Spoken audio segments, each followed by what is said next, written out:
여러분 혹시 오인호라는 사람의 이름을 들어본 적 있습니까?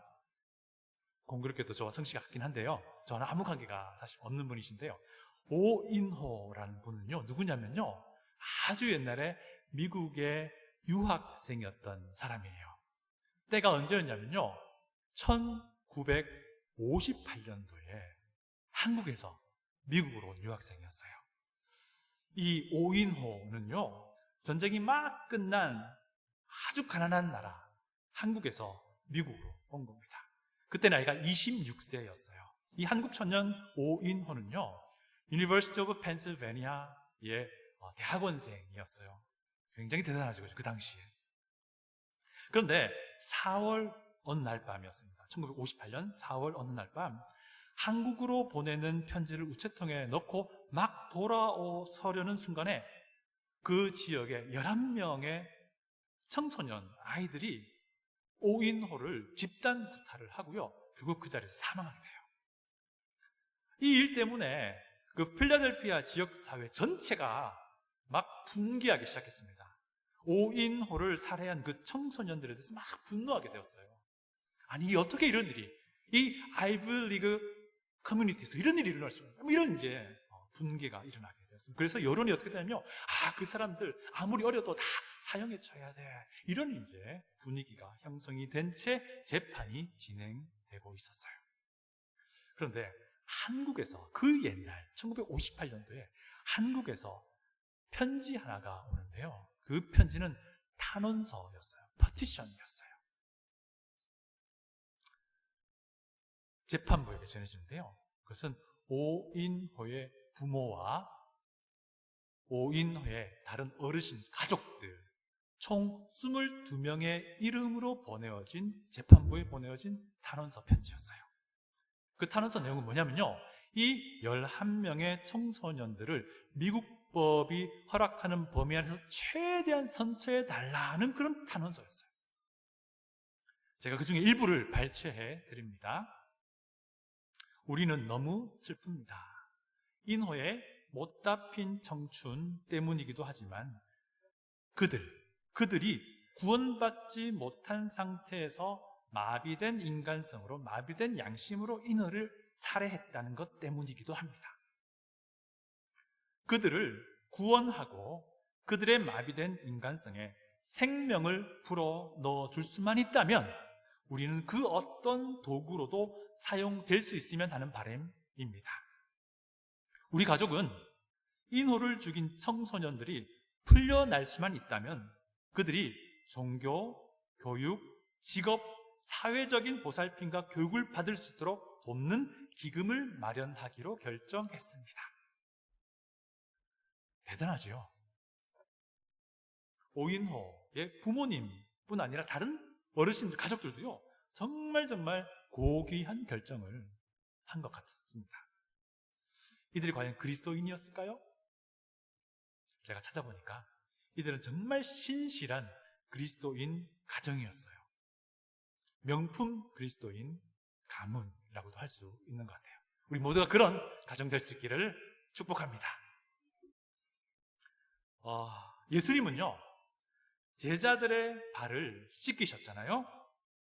우리가 지난주에 살펴본 것처럼 최악의 상황이었지만, 최악의 사람들이었지만 예수님은 그들을 그럼에도 불구하고 외면하지 않으셨습니다.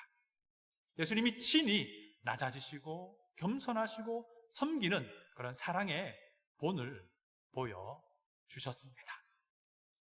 우리는 이런 예수님을 정말 부지런히 닮아가야 합니다. 왜 그렇습니까? 우리는 믿음 안에서 예수님과 한 몸 된 사람이기 때문이죠. 근데 또한 우리가 잊지 말아야 할 것 하나가 있었잖아요. 이 모든 사랑의 모습 하나하나가 다 가리키는 방향이 무엇이었습니까? 그들이 예수님과의 관계가 회복되도록 돕는 것이었습니다. 그들이 예수 그리스도의 십자가 안에서 거룩하고 순결한 모습으로 세워지도록 하는 것, 그것이 목적이었다는 것, 우리가 지난주에 살펴보았습니다. 오늘 본문은요, 우리에게 이런 이제 사랑이 어떻게 구체적으로 실천되어야 하는지에 대해서 잘 설명해 주고 있습니다. 요한 사도는요, 특별히 유다라는 인물을 부각시켜요. 유다 하면 무엇이 떠오릅니까? 배신자, 예수님을 팔아버린 염치 없는 그 사람. 그래서 오늘은요, 예수님이 어떻게 그를 끝까지 사랑하셨는지를 살펴보고자 합니다. 먼저 유다를 살펴보고요, 예수님이 어떻게 유다를 어떻게 반응하셨는지를 살펴봅니다. 이것을 통해서 성령님이 우리 심령에 새겨주시는 하나님의 교훈을 다 같이 배우기를 원합니다. 먼저 가룟 유다에 대해서 살펴봅니다. 오늘 본문은요, 사실 유다가 제자로서는 예수님과 마지막으로 만나는 장면이라고 할 수 있습니다. 제자로서. 예수님 사실 이전부터 이 배반하게 될 제자가 있다는 것을 말씀해 오셨습니다. 배반할 제자에 대한 예수님의 첫 번째 언급은요, 요한복음 6장에 나옵니다. 요한복음 6장 보면요, 베드로가 정말 근사한 믿음의 고백을 해요. 제가 그 믿음의 고백을 알려드립니다. 주여, 영생의 말씀이 주께 있사오니 우리가 누구에게 가오리까? 우리가 주는 하나님의 거룩하신 자이신 줄 믿고 알았사옵나이다. 아멘. 이 믿음이 우리에게 있기를 원합니다. 많은 사람들이 사실 예수님을 떠난 직후에 베드로가 이 고백을 해요. 그래서 베드로가 한 이 말은 굉장히 의미심장한 고백이라고도 할 수 있습니다. 그런데 예수님은요, 이 베드로의 고백이 끝나고 나자마자 찬물을 끼얹는 듯한 모습으로요, 이렇게 말씀하세요. 내가 너희 12를 택하지 아니하였느냐? 여기까지는 좋습니다. 그러나 너희 중에 한 사람은 마귀니라. 이렇게 예수님이 말씀하세요. 배반할 제자에 대한 예수님의 두 번째 언급은 지난주에 우리가 살펴보았던 세족식에서 나타납니다. 베드로의 발을 씻겨주셔야 할 타이밍이 되었는데 예수님이 이렇게 말씀하시잖아요. 너희가 깨끗하나 다는 아니니라. 이렇게 말씀하셨어요. 사실 예수님은 이 유다가 처음부터 믿지 않는 자라고 이미 그 전에 말씀하셨어요. 제가 요한복음 6장 64절 읽어드립니다. 그러나 너희 중에 믿지 아니하는 자들이 있느니라. 이 예수님 말씀에 이어서 요한 사도가 자신의 설명을 뒤에 붙이는데요, 그 설명이 무엇이냐면요, 이는 예수께서 믿지 아니하는 자들이 누구며 자기를 팔 자가 누구인지 처음부터 아심이로라. 이 유다가 믿지 않는 자로서 예수님을 배반할 것임을 요한 사도가 설명을 붙이고 있는 거죠. 자, 유다는 사실 그 당시 사회가 사용하는 용어로서의 제자이긴 했어요. 그러나 그는 기독교회가 예수님이 사용하시는 용어로서의 제자는 아니었던 것이죠. 여러분 기억나실 겁니다. 우리 요한복음 강해 중에 참된 제자가 무엇이냐에 대해서 우리 살펴봤는데요, 여러분 그 당시 사회가 인식했던 제자에 대한 개념이 무엇이었습니까? 선생님의 가르침이 너무 좋아서 그 가르침 배우면 내게 많은 유익이 되겠다 싶어서 그 선생님을 따르고 배우는 그런 사람이었어요. 이런 제자는 언제라도 마음이 바뀌면 떠날 수도 있었어요. 그러나 예수님이 정의하시는 제자, 기독교회가 정의하는 제자는 무엇입니까? 예수님의 말씀이 생명의 말씀임을 확신하는 거예요. 그리고 끝까지 변함없이 그 생명의 말씀 곁에 자리를 지키는, 바로 그 사람을 제자라고 말합니다. 오늘 베드로의 고백이 바로 그것을 말합니다. 주여, 영생의 말씀이 있사오니 주께 있사오니 우리가 누구에게 가오리까? 배반할 제자에 대한 예수님의 마지막 언급은 마지막 만찬 중에 나오는데요, 그것이 오늘 우리가 읽은 본문입니다.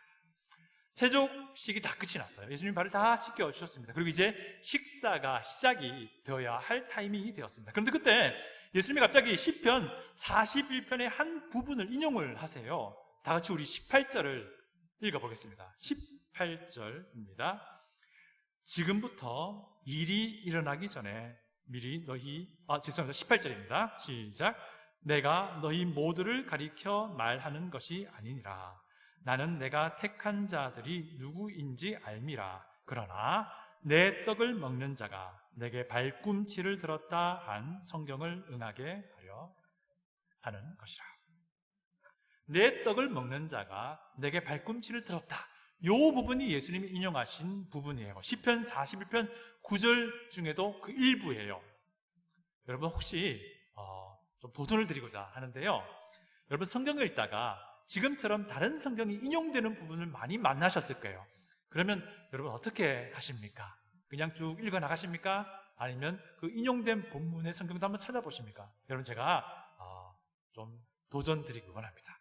만약에 성경을 읽으시다가 이런 인용된 부분이 나오시면요, 잠시 스킵하시고 그 인용된 부분의 성경을 찾아가서 확인하고 읽어봐 주시기 바랍니다. 그 본문도 읽어보시고 그 인용된 그 구절의 앞뒤부분도 한번 읽어봐 주세요. 그러면 여러분에게 굉장히 큰 하나님의 말씀에 대한 인사이트가 주어질 줄 믿습니다. 여러분 계속 그렇게 읽어나가시면요, 언젠가 하나님의 말씀에 대한 아주 깊은 안목을 가지게 된 여러분 자신을 발견하게 될 거예요. 여러분 그렇게 성경을 읽어나가시면요, 내 마음속에서 막 샘솟는 것이 있음을 발견하게 될 겁니다. 그 샘솟는 것이 무엇입니까? 다른 옆에 사람들에게 내가 알고 있는 이 달콤한 하나님의 말씀을 알려주고 싶은 그런 마음이 샘솟는 여러분을 발견하게 될 겁니다. 여러분 도전 드립니다. 다시 본문으로 돌아와서요, 시편 41편은 다윗이 지은 시입니다. 시편 41편 5절부터 9절을 제가 읽어드리겠습니다. 잘 한번 들어보세요. 나의 원수가 내게 악담하기를 그가 어느 때나 죽고 그의 이름이 언제나 없어질까 하며 나를 보러 와서는 거짓을 말하고 그의 중심에 악을 쌓았다가 나가서는 이를 널리 선포하며 나를 미워하는 자가 다 하나같이 내게 대하여 수군거리고 나를 해하려고 꾀하며 이르기를 악한 병이 그에게 들었으니 이제 그가 눕고 다시 일어나지 못하리라 하오며 내가 신뢰하며 내 떡을 나눠 먹던 나의 가까운 친구도 나를 대적하여 그의 발꿈치를 들었나이다. 이것이 시편 41편 5절 9절 말씀이에요. 다윗을 대적하는 사람, 다윗에게 막 악하게 대하는 꼭 마치 원수 같은 사람이 있다는 거예요. 그런데 이 사람이 다른 사람에게도 가가지고 다윗에 대한 막 거짓말을 퍼뜨린다라는 겁니다. 심지어 이 사람이 다윗에게 막 저주의 말도 퍼뜨립니다. 야, 그거 언제 죽냐?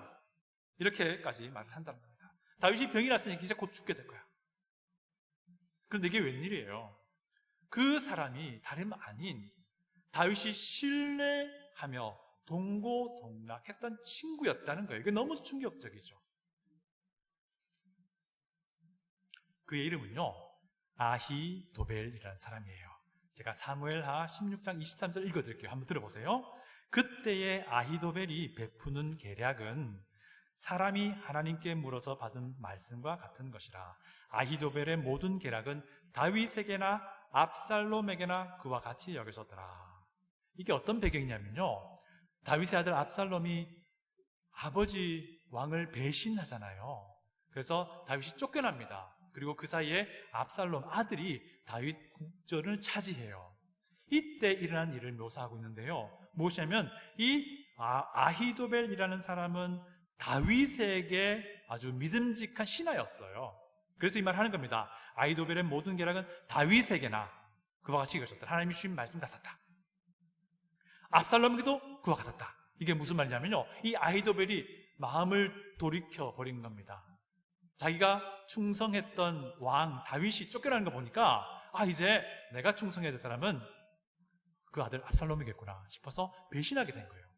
그리고는 이 압살롬에게 이 아히도벨이라는 사람이 조언을 하는데 뭐냐면, 지금 막 도망가서 지쳐있는 아버지 왕, 선대왕 다윗을 지금 막 쫓아가면은 분명히 이길 수 있을 것입니다. 그를 잡을 수 있을 것입니다 라고 조언을 했어요. 그런데 이게 참 하나님 은혜로 그 아히도벨의 조언이 받아들여지지 않습니다. 그래서 아히도벨이 실망하고 그냥 목매달아 죽어버려요. 참 희한하게도 이 가룟 유다의 결말과도 너무 비슷하죠. 여러분, 우리도 이런 비슷한 경우를 겪어요. 내 주변에 있는 사람입니다. 내가 참 아끼던 사람이에요. 내가 참 그를 참 잘 대해주던 사람입니다. 그런데 이 사람이 언젠가부터 막 나에 대해서 대적합니다. 나를 실망시키는 일을 합니다. 나를 배신하는 일을 해요. 다른 사람에게 나에 대한 비방을 막 퍼뜨려요. 그러다 보니까 그 사람과 가깝게 지낸 사람들이 다 그의 말을 듣고 다 돌아서고 나를 적대합니다. 정말 당황스러운 상황이죠. 여러분, 이런 경우를 만약에 겪으시면 어떻게 대처하실 것입니까? 어떻게 대응해야지 옳은 것입니까? 오늘 본문에서 보면요, 예수님이 보기에 이 유다가 바로 이런 사람, 아히도벨과 같은 사람으로 여겨진 거예요. 그래서 예수님이 시편 41편을 인용을 하신 겁니다. 예수님은 이런 유다에게 어떻게 반응하셨을까요? 이것이 우리에게 답을 줄 것입니다. 첫 번째, 예수님은요, 그럼에도 불구하고 불쌍히 여기셨습니다. 예수님은 자신을 배신할 제자에 대해서 언급할 때 마음이 매우 동요되셨어요. 21절 우리 다 같이 한번 읽어보겠습니다. 21절입니다. 예수께서 이 말씀을 하시고 심령이 괴로워 증언하여 이르시되 내가 진실로 진실로 너희에게 이르노니 너희 중 하나가 나를 팔리라 하시니 심령이 괴로워 라고 말을 하고 있습니다.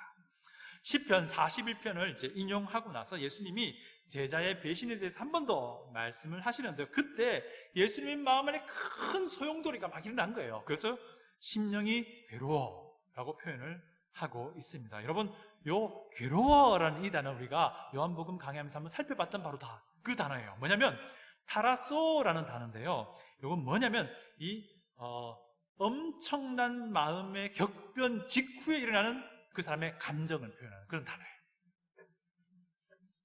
요한복음 5장을 보면 베데스다 연못가에 38년 동안 병든 사람이 있었던 것 우리가 기억납니다. 이 환자가 이 38년 마비병 걸린 사람이 왜 그 옆을 지켰습니까? 이 베데스다 연못이 물이 막 동하고 막 휘몰아칠 때 제일 먼저 들어가면 낫는다는 전설 따라 삼천리 믿었기 때문에 그때 이 베데스다 연못이 휘몰아치는 그 단어가 타라소라는 단어예요. 이게 무슨 말입니까? 이 베데스다 연못물이 막 휘저으면서 요동치는 것 같은 그런 마음의 격변, 그 마음의 비통함을 표현하는 단어라는 그 단어를 지금 우리 본문에서 심령이 괴로워라고 쓰고 있어요. 요한복음 11장 보면요, 죽은 나사로가 살아나는 기적이 소개되는 거 우리가 기억날 겁니다. 시체가 되어버린 나사로를 보면서 그를 죽음에 이르게 한 죄와 사탄에 대해서 예수님은 분노하셨어요. 그리고 그 직후에 예수님은 아주 불쌍히 여기는 감정을 경험합니다. 여기에서 불쌍히 여기는 마음을 그리스어로 타라소라는 단어를 사용합니다. 스스로 자기 힘으로는 도무지 죄와 사망을 이겨낼 수 없어서 죽어버릴 수밖에 없었던 그 나사로를 바라보면서 또 그 나사로를 조문하기 위해 와 있는 마찬가지 죄와 사망을 스스로 힘으로 이길 수 없어 결국 사망에 이르게 될 그 사람들을 바라보면서 예수님의 그 마음 안에 격변이 일어난 겁니다. 그리고 그들을 불쌍히 여긴 바로 그 마음이었습니다. 바로 이런 불쌍히 여기는 마음을 예수님은 배신자, 가룟 유다에게도 가졌던 것입니다. 심령이 괴로워 불쌍히 여기는 그 마음을 가지신 거예요. 여러분에게 원수 같은 사람이 있습니까? 여러분을 아주 부당하게 해하려고 하는 사람이 있습니까? 여러분의 그 마음을 배신해버린 사람이 있습니까? 여러분을 거짓말로 비방하는 사람이 있습니까? 그렇다면요, 그럼에도 불구하고 그 사람을 불쌍히 여기시기를 부탁드립니다. 왜냐하면 하나님께서 그를 다루시기 때문입니다. 그가 변하지 않고 회개하지 않고 그냥 지금처럼 그대로 간다면 하나님이 그를 다루실 거예요. 우리가 정말 그리스도의 사람입니까? 그렇다면 우리의 신뢰를 저버린, 우리를 대적하는 그 사람을 그저 불쌍히 여기시기를 권면드립니다. 그리고 그 불쌍히 여기는 마음을 절대로 잃지 않기를 권면드립니다. 이것이 우리 주님 예수님이 친히 오늘 보이신 것입니다. 두 번째, 예수님은 그럼에도 불구하고 호의를 베푸십니다. 예수님이 너희들 중에 배신할 제자가 있다라고 말하니까 제자들이 서로 바라보면서 그 사람이 누굴까 굉장히 궁금해합니다. 그랬더니 베드로가요, 몸짓으로, 우리 번역한 성경은 뭐라고 하죠? 머리짓을 해서 몸짓으로 무언가 사인을 보내요. 그 사인을 받는 사람이 누구냐면요, 우리 본문에 의하면 그가 사랑하시는 자, 예수님이 사랑하시던 자라고 말하는데, 요한복음에서 예수님이 사랑하시던 자라는 이 표현은 바로 요한복음의 저자인 요한 사도를 말하는 거예요. 베드로가 몸짓으로, 머리짓으로 사인을 보낸 겁니다, 요한에게. 그 사인이 뭐냐면요, 야 요한아, 예수님께 좀 물어봐봐, 누가 그 사람인지. 이 사인이었어요. 왜냐하면요, 요한이 예수님 바로 곁에 있었기 때문에 그래요. 여러분, 그 당시의 식사 문화 제가 한번 말씀 중에 알려드린 적이 있는데 어떤 것이었습니까? 이 낮은 식탁이나 보자기를 펴놓고요, 낮은 식탁 혹은 보자기를 펴놓고 그것이 식탁 역할을 하고요, 그 주변으로 왼쪽으로 비스듬하게 이렇게 기대는 거예요. 그리고 쭉 돌아가면서 식탁 혹은 그 식탁 역할을 하는 보자기, 음식 주변을 돌아 앉는 거예요. 이게 그 당시에 팔레스타인의 식사 문화였어요. 로마에서 전래된 그런 문화였는데요. 자, 그러니까 사람이 바로 옆에 붙어 있는 거, 전부 다 옆으로 이렇게 고인주로요. 23절을 보시면요, 요한이 예수님의 품에 의지하여 누웠다 라는 표현이 있습니다. 그리고 25절을 보시면요, 또 어떤 표현이 있죠? 역시 요한이 예수의 가슴에 의지하여 말하고 있다라고 말하고 있죠. 이 말이 무슨 말입니까? 요한이 예수님의 어느 쪽에 누워 있음이 있다는 겁니까? 왼쪽입니까? 오른쪽입니까? 오른쪽에 누워 있는 거예요, 오른쪽에. 그러니까 예수님의, 그러니까 25절 말하면 요한이 예수님의 가슴에 의지하여 말한다면 예수님의 가슴 앞에 머리가 있는 거예요. 그래서 뒤를 돌아보면서 이렇게 말한 거예요. 이런 모양새인 거예요. 그럼 그 당시 문화를 알아야지 이 상황을 우리가 잘 이해할 수 있을 것 같아요. 자, 요한은 참 착한 것 같아요. 베드로가 시킨 것만 다 해요. 그래서 예수님이 물어봅니다. 그랬더니 예수님도 이 요한의 질문에 답을 해주세요. 26절이에요. 26절 제가 한번 읽어드릴게요. 26절. 예수께서 대답하시되 내가 떡 한 조각을 적셔다 주는 자가 그니라 하시고, 곧 한 조각을 적셔서 가룟 시몬의 아들 유다에게 주시니. 예수님의 대답은 예수님이 빵 한 조각 적셔가지고 주는 그 사람이 바로 배신자라는 거예요. 그리고 예수님은 그 말 끝나자마자 빵 한 조각을 소스에 찍어서 그 제자에게 직접 건네주세요. 요한은 분명히 알게 된 거죠. 바로 옆에 있었으니까 배신자가 유다였구나. 우리가 한 가지 확인해야 될 것이 있습니다. 유다가 예수님의 어디에 비스듬히 기대어 있었을까요? 요한은 오른쪽, 유다는 왼쪽이었어요. 유다는 예수님의 뒤통수를 바라볼 수 있는 그 위치, 예수님의 옆모습을 바라볼 수 있는 그 위치에 있었던 거예요. 왜? 바로 옆으로 직접 건네주려면 바로 옆에 있어야 되는 거예요. 여러분, 유다가 예수님의 왼편에 있었다라는 것은요, 예수님이 의도적으로 좋은 자리를 내어주셨다라는 것을 의미해요. 그 당시 식사 문화도 우리가 살펴봐야 되는데요, 호스트의 바로 옆자리가 제일 높은 자리였어요, 그 당시 문화로는요. 그런데 이 오른쪽 왼쪽 중에서도요, 왼쪽이 가장 높은 자리였다라고 해요. 그게 무슨 말입니까? 이 말은 예수님이 그럼에도 불구하고 유다에게 선의를 계속 베풀고 있었다라는 것을 우리에게 알려주는 대목이죠. 사실 예수님이 유다에게 선의를 베푼 것은 이것이 처음이 아닙니다. 바로 직전에 발을 씻겨주셔도 예수님은 유다의 발을 씻겨주셨습니다. 사실 그때 이미 유다는요, 마음의 예수님을 배반하기 위한 결심을 한 터였습니다.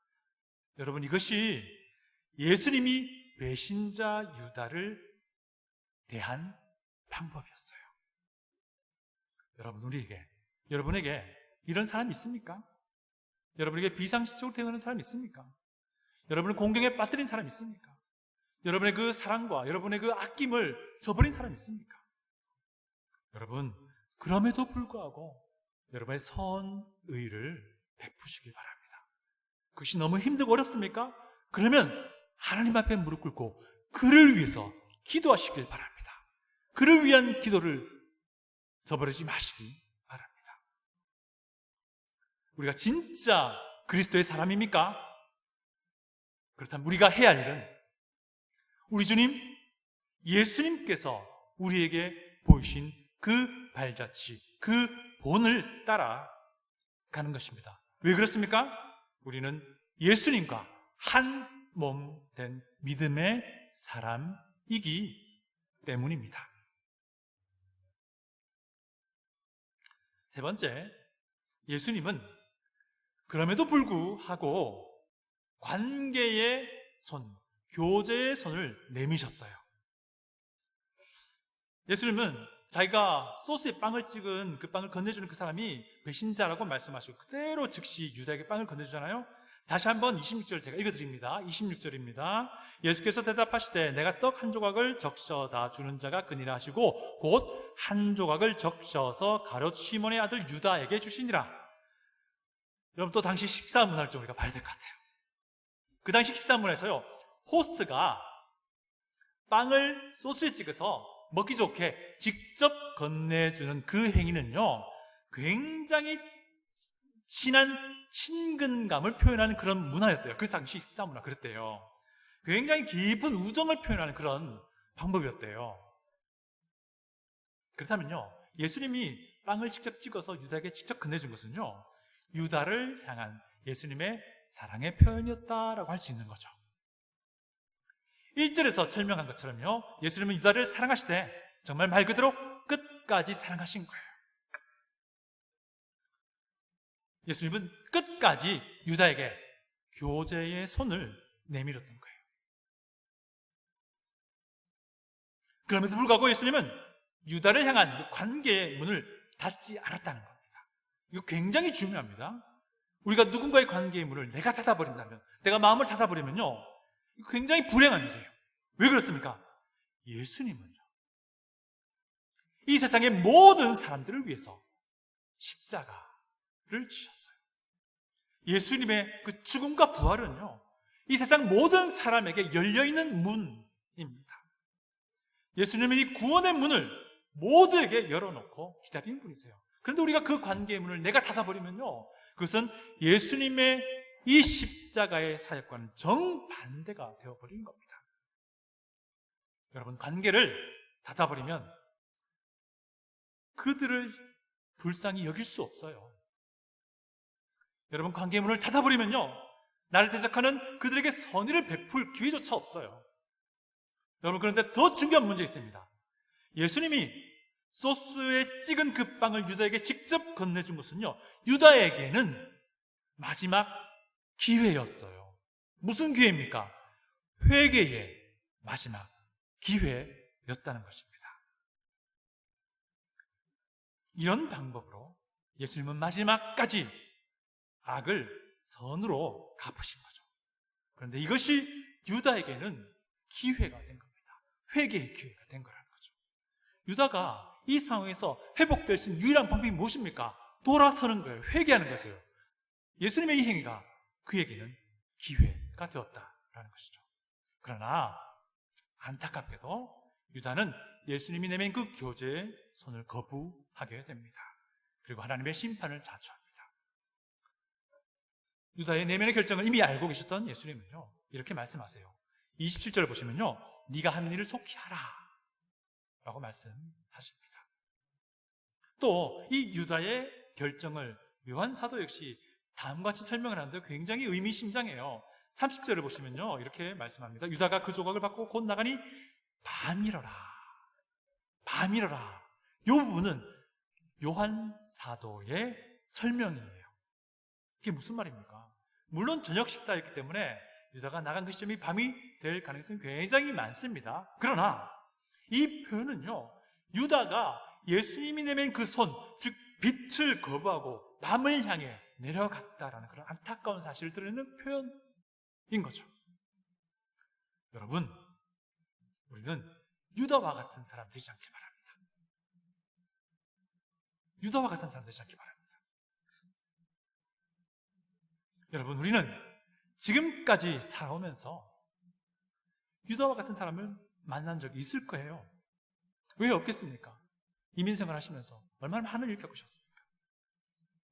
혹 앞으로 우리 유스 영어 노트그룹 앞으로 이런 사람 만날 가능성이 있어요. 아니 지금 우리는 이런 사람을 옆에 두고 있는지도 몰라요. 그렇다면 그들을 향한 교제에 손을 거두지 마십시오. 마음을 닫지 마십시오. 그들을 불쌍히 여기십시오. 최선을 다해서 여러분이 할 수 있는 범위 안에선 최선을 다해서 선의를 베푸십시오. 이것이 우리 예수님이 배신자야, 위선자였던 가룟 유다에게 행하신 본이에요. 그렇게 할 때 우리는 그들에게 기회를 주는 것입니다. 회개의 기회를 주는 것입니다. 하나님은 그런 우리를 사용하기를 원하신다는 것입니다. 만약에 그들이 회개를 거부한다면 하나님이 그들을 다루실 거예요. 사랑하는 여러분, 예수 그리스도의 영광을 위해 살아가고자 하는 여러분, 예수님이 걸어가신 그 발자취를 따르기 원하는 여러분, 예수님이 유다에게 행하신 바 그대로를 순종하며 살아가는 하나님의 은혜가 우리 인생 안에 충만하기를 소원합니다. 다 같이 기도하겠습니다.